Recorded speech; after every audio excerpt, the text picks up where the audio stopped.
So mga bagay na ginagawa ng isang babae kung bakit naghahabol ang isang lalaki.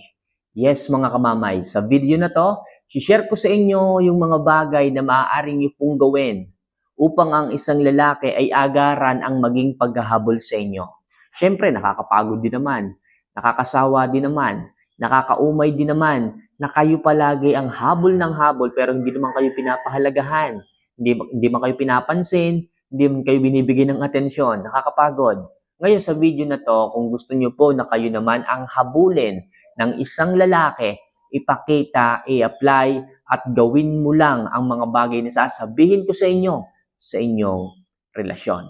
Kaya mga kamamay, isa lang palagi ang aking hinihiling, pinapakiusap sa inyo, wala naman po itong bayad. If ever na nakaka-adapt kayo, nakaka-relate, huwag niyo sana kalimutan na mag-subscribe, mag-like, at syempre, mag-comment na rin kayo dito. So, one of these days, pag nakita ko po na meron na po kayong comment dyan, pwede ko po kayong i-shout out. Pwede ko po kayong batiin dito sa ating munting channel.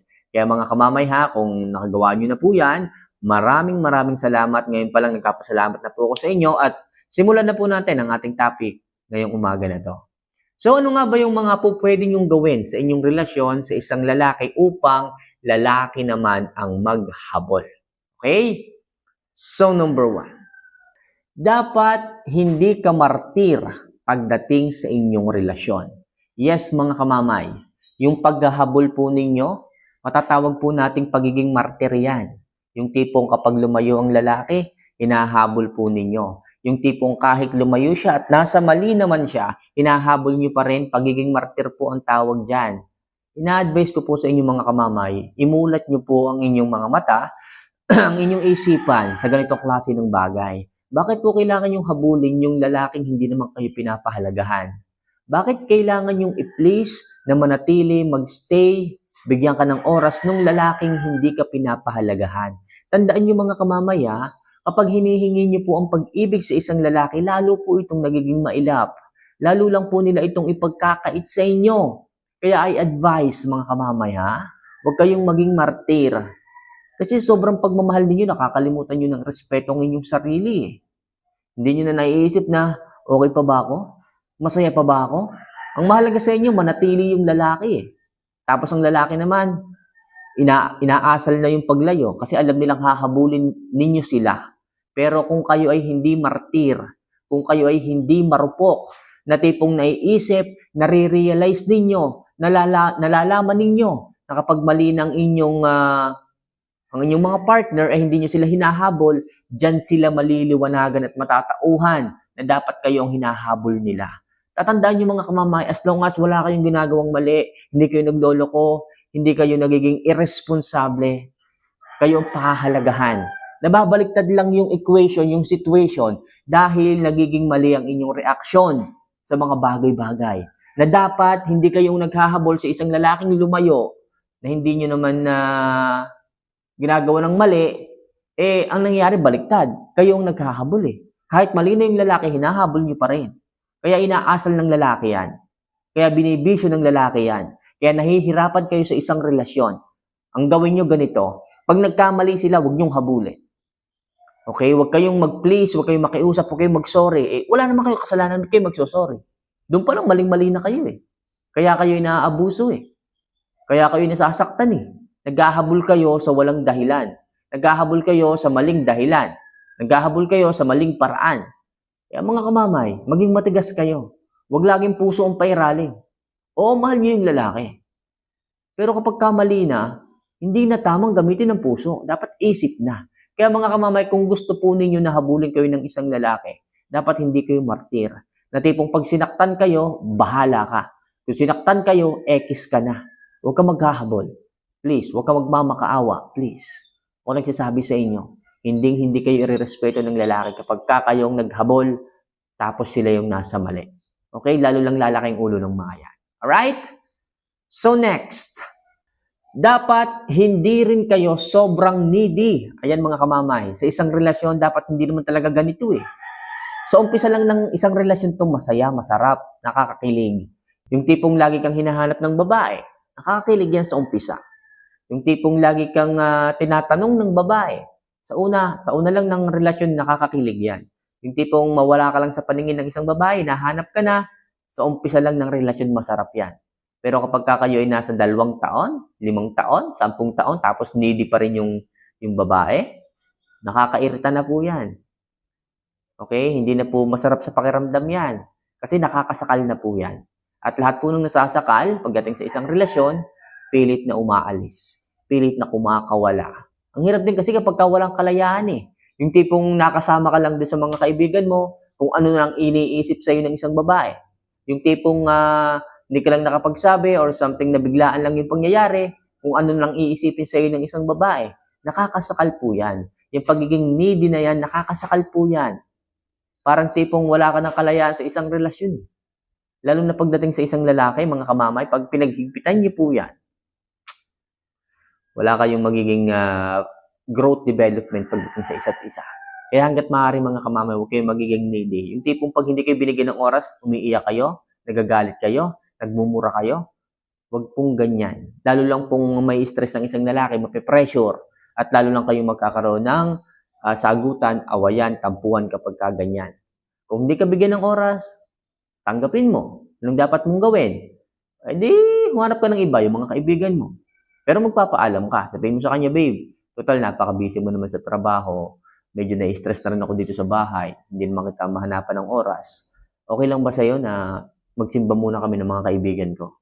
Then kapag free ka na, marami ka ng oras, saka naman tayo. So hanap ka ng segue. Hanap ka ng paraan para kahit paano, hindi sumama yung loob mo sa kanya, hindi kayo magkagalit. Then pagka kasi pinairal mo yung galit, minura mo siya, pati siya maapektado eh. Iisipin ka niya ng iisipin hanggang sa magalit. Ang dami na nga niyang ginagawa, pine-pressure mo pa. Kaya iwasan niyo pong maging needy mga kamamay. Para kahit paano, ma-realize din ng isang lalaki na kulang siya ng oras sa'yo. Pag nakikita niyang sumasaya ka kasama mga kaibigan mo, mga mahal mo sa buhay, gawin mo yung dapat mag-guilty yung lalaki na dapat na hindi ka niya binigyan ng oras. Okay? Sa madaling sabi, huwag kang maging needy para sa ganon, ikaw yung habulin ng isang lalaki. Kapag ka nakita niyang masumasaya ka sa iba, ikaw ang hahabulin ng isang lalaki. Okay? So next, kailangan nag-aayos din kayo at nag-aalaga sa inyong katawan. Yes, isa rin po ito at napaka-powerful na tips upang habulin kayo ng isang lalaki. Mahalaga po mga kamamayan na panatilihin ninyo ang inyong ganda, ang pag-aalaga sa inyong katawan. Huwag niyong dugyutin kayo. Ang akala mo, lagi kang nagtitinda ng isda eh. Akala mo, lagi kang nagbibilad sa arawan eh. Ingatan niyo po ang inyong sarili. Nagkakababae po kayo hanggat maaari dapat yung hygiene po ninyo maayos, yung itsura niyo po maaliwalas. Okay? Huwag niyo pong hahayaan na dugyutin po kayo sa mata ng inyong asawa, sa mata ng inyong jowa o kung ano pa mang partner ninyo dyan. Para sa ganun, lagi kayong habulin. Lagi kayong mahalin. Kasi po nagbabago eh. Lalo na yung attraction. Pag naaamoy ng isang lalaki na tipong parang hindi ka na ganun kabango, nababawasan na po yung attraction. Hindi na po sila naaakit. Babae kayo, dapat obligasyon po ninyo na mag-ayos palagi, okay, magpaganda ng katawan. Hindi naman inuobliga, pero syempre, pag tumataba po kayo, nawawala na rin po yung attraction level ninyo. Yung charisma ninyo nawawala. Kung dati-rati, nung magkakilala kayo, nung binata't dalaga pa kayo, ang sexy-sexy mo, ang laki-laki pa ng puwet mo, ang ganda-ganda ng balakang mo, pero ngayon, ang laki mo na eh. Lumalapad ka na eh. Malapad ka pa sa kanya eh. Kapag kaganyan mga kamamay, muli niyo pong ibalik ang alindog. Alam ko po na masisipag naman kayo eh. Kulang lang kayo ng motivation. Kulang lang kayo ng motivation. Kaya yung motivation ninyo sa pagkain ng kung ano-ano nyo dinadala. Kaya please, alagaan ang sarili, alagaan ang katawan. Makakatulong yan para ikaw naman ang habulin ng isang lalaki. So next, kailangan hindi rin kayo sobrang madrama. Halos kalimitan ng mga babae ganito eh. Okay, hindi lang naibili ng mangga, nagdadrama na. Hindi lang naibili ng ng taho, nagdadrama na. Napakasimpleng bagay eh. Bakit pinapalaki nyo pa? Nature nyo na ba yan? Yung magpalaki ng isang bagay, nagiging madrama? Hindi lang kayo naibili ng sapatos dahil birthday ninyo, 1 linggo nyo nang hindi kinausap yung lalaki. Siyempre, bilang isang lalaki, nakalimutan nga eh. Sorry, humingi naman na sorry. Maging malawak din ang inyong isipan pagdating sa ganito. Unawain nyo kung nagkamali. Unawain nyo kung nagkasala.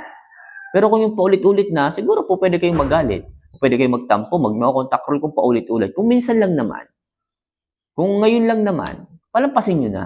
Huwag kayong maging madrama. Kasi kung kayo is magiging madrama, talagang ang isang lalaki ay lalayo at hindi kayo susuyuin. Kasi simpleng bagay, hindi pa mapatawad. Nangyari na nga eh. Hindi natin alam kung yung lalaki ba, stress din. Yung lalaki ba, sobrang dami ng trabahong ginagawa, sobrang dami ng workload. Kung kaya't nakalimot na rin, unawain niyo po. Sa ganyang paraan, yung pagiging hindi nyo madrama, kayo mas lubos na hahanapin, hahabulin, mamahalin ng isang lalaki. As long as naunawaan niyo siya, maintindihan ka niya. Sabihin niya, hingi siya ng tawad. Sorry talaga babe, hayaan mo, babawi ako sa susunod. Talagang sobrang dami lang ng workload, inutos sa akin si boss, kaya siguro nakalimutan ko rin. Pero hayaan mo, tutulungan kita, babawi ako. Ano bang gusto mong regalo? Baka mas malaki pang regalo sa susunod. Di mas jackpot ka. Kaya please, wag lang kayong maging madrama pagdating sa maliliit na bagay na ganyan. And last, kapag maayos ang pag-uugali mo. Yes, mga kamamay, pag maayos po ang pag-uugali ninyo, malamang sa malamang, malaki yung chance na hahabulin po kayo ng isang lalaki. Pero kung halimbawa, sa umpisa lang ng inyong relasyon, dun mo lang pinakilala yung plastic mong ugali, tapos kalaunan, nagkaroon ka na ng sungay, malamang sa malamang, hindi ka hahabulin ng mga yan. Lagi ko sinasabi palagi sa inyo, maging maayos kayo. Piliin yung maging mabuti. Yung mga sungay ninyo, wag nyong ilabas. Okay? Kung anong pinakita nyo sa kanila nung una, dapat ganun pa rin kayo hanggang huli. Kamamay, di ba? Ganun naman talaga yung isang relasyon. May mga good and bad sign o bad side. Oo naman. Pero wag nyo naman sanang ugaliin. Okay? Masyado na kayong naging toxic eh. Masyado na kayong naging sakit sa ulo eh. Lahat na lang ng bagay, pinoproblema ninyo. Lahat na lang ng bagay, naging big deal sa inyo.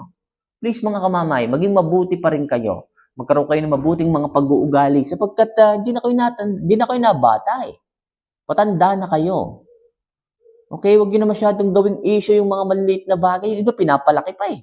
Kaya nagiging toxic eh. Sa halip na dapat pinapatawad na, tapos na yung issue, tapos na yung problema, nangyari na. Anong nangyayari? Naabot ng ilang buwan bago masolusyonan. Naabot ng ilang buwan ang tampuhan ng galit. Kung kaya't nakakasawa, kung kaya't ang isang lalaki nananawa, kaya hindi kayo hinahabol. Kaya mga kamamay, maging mabuti kayo. Maging maayos kayo. Umunawa kung kinakailangan. Sa ganyang paraan, diyan magsisisi ang isang lalaki at masahabulin ka. Kung nagkamali sila at malawak ang pag-iisip mo, hindi ka nagalit ng sobra, hindi ka nagtime ng galit, mas mamahalin ka ng isang lalaki, masahabulin ka ng isang lalaki sa mga pagkakataong yan. Kaya please, piliin nyo pa rin maging mabuti. And syempre, sa mga kasalanan yung nagawa, syempre, paliwanagan mo, babe, nakakasama lang talaga ng loob. Pero hindi naman sa nagtatampo ko sa iyo at nagagalit, sa akin lang, huwag na sana itong maulit. Okay? Ganon. Dapat kayo ay merong mahinahon na pagpapaalala sa kanya ng mga bagay-bagay. Sabihin mo sa kanya na kapag ka naulit pa to, babe, kahit mahal kita, iiwanan kita kapag ka ganito. Mas mahal ko ang sarili ko. Yung respeto narito. Kaya dapat magbago ka. Huwag na dapat itong maulit. Okay? So, ganun na nakikipag-usap. Hindi yung galit ka agad. Huwag agad kayo magdadrama. Okay? So, yun lang muna sa ngayon mga kamamay, mga bagay na kailangan nyo pong gawin upang habulin kayo ng isang lalaki. Yan dapat nang ugaliin po ninyo. Okay? So, mga kamamay, maraming salamat po sa palaging panonood. And sa mga gusto mong pa-shoutout, lagay nyo lang po yan sa baba. Next video, shoutout po kayo. Muli, this is Mamay Love Advice. Mahal ko po kayo. Paalam.